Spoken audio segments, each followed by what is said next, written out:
Assalamualaikum warahmatullahi wabarakatuh. Selamat pagi anak-anak kelas 5A dan 5B. Kita lanjutkan pelajaran kita tentang puasa. Kemarin sudah Bapak jelaskan dalil dari berpuasa adalah surat Al-Baqarah ayat 183 yang kalian tentu sudah pada hafal ya. Ya ayyuhallazina amanu kutiba alaikumusiyam kama kutiba alal ladzina min qablikum la'allakum tattaqun. Nah, kalau menurut perintah buku ini ya kalian diminta untuk supaya sudah hafal. Bapak yakin kalian sudah hafal karena sudah terbiasa di dalam berpuasa.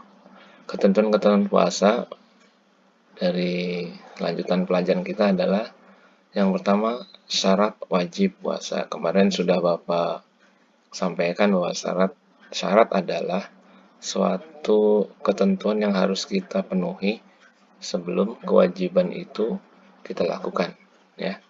Jadi ketika akan berpuasa kita sudah harus memenuhi beberapa kriteria-kriteria yang harus kita penuhi. Apa saja kriteria yang harus kita penuhi? Yang pertama adalah agamanya harus Islam. Kalau agamanya tidak Islam, dia tidak boleh atau tidak wajib berpuasa.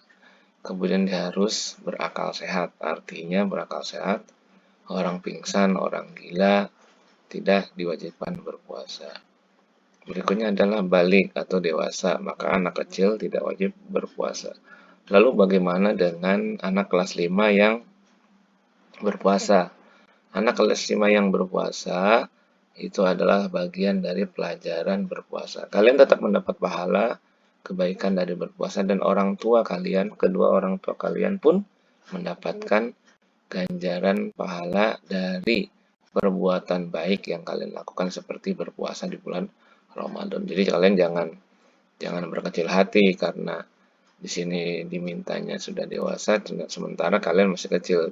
Tetap boleh dilakukan, boleh dikerjakan. Bahkan Bapak meminta anak-anak kelas 5 sudah harus kuat berpuasa selama 1 bulan dan selama 1 hari penuh ya, 1 hari penuh selama 1 bulan.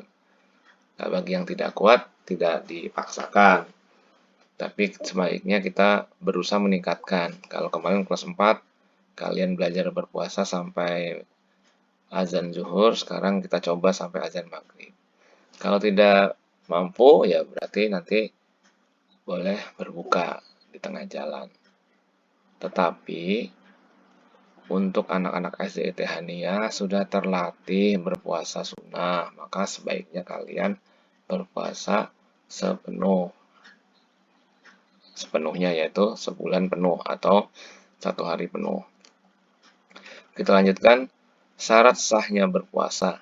Syarat sahnya puasa adalah apabila syarat wajib puasa sudah kalian penuhi, maka kalian harus memenuhi syarat sahnya berpuasa. Jadi setelah ini ada, maka ini harus ada. Bedanya apa Pak ini dengan ini? Antara syarat wajib dengan syarat sah puasa. Sebetulnya sama saja. Sama saja. Hanya saja biasanya untuk syarat sah berpuasa dibedakan untuk orang-orang yang perempuan, dia harus sudah terbebas dari haid maupun nifas. Sebetulnya sama ya. Atau syarat sahnya berpuasa, beribadah puasanya sudah dekat-dekat mau dilakukan. Misalnya malam hari kita mau berpuasa esoknya, berarti kita sudah diniatkan dari malam hari. Setelah kita berniat kan kita belum berpuasa karena masih berada di malam hari.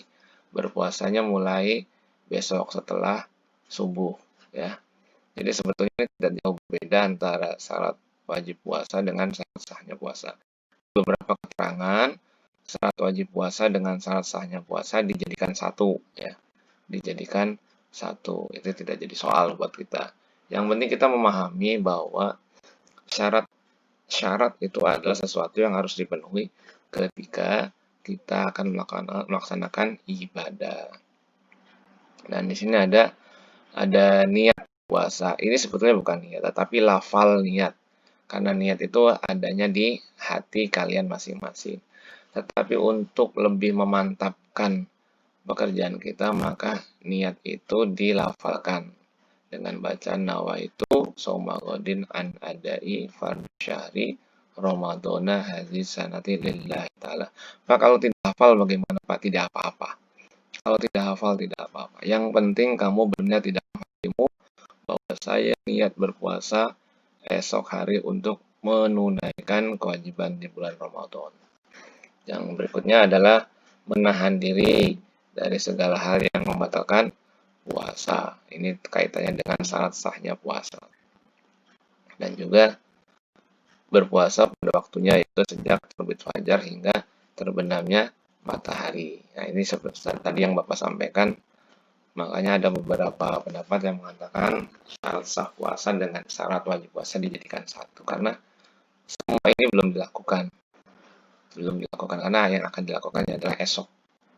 Nah, setelah kita membahas ketentuan puasa, kemudian kita meningkat kepada sunnah-sunnah puasa. Sunnah-sunnah puasa ini adalah suatu amalan. Yang amalan ini apabila kita lakukan, maka ibadah puasa kita ganjarannya bertambah berlipat-lipat ganda. Jadi kalau amalan-amalan yang sunnah di bulan Ramadan, maka dihitung sebagai amalan wajib. Apa saja amalan sunnah-sunnah itu? Yang pertama, menyegerakan berbuka puasa jika matahari sudah terbenam. Maksudnya waktu maghrib. Menyegerakan berbuka berarti waktu asar sudah berbuka, tidak. Yang dimaksudkan adalah kita tidak boleh melakukan aktivitas apapun ketika azan tiba kecuali membatalkan puasa dengan minum, dengan makan seperlunya saja. Kemudian dianjurkan kita berbuka dengan makanan yang manis-manis, kurma apabila ada, atau cukup dengan air bening saja. Yang dimaksud dengan makanan yang manis adalah makanan yang ringan ya.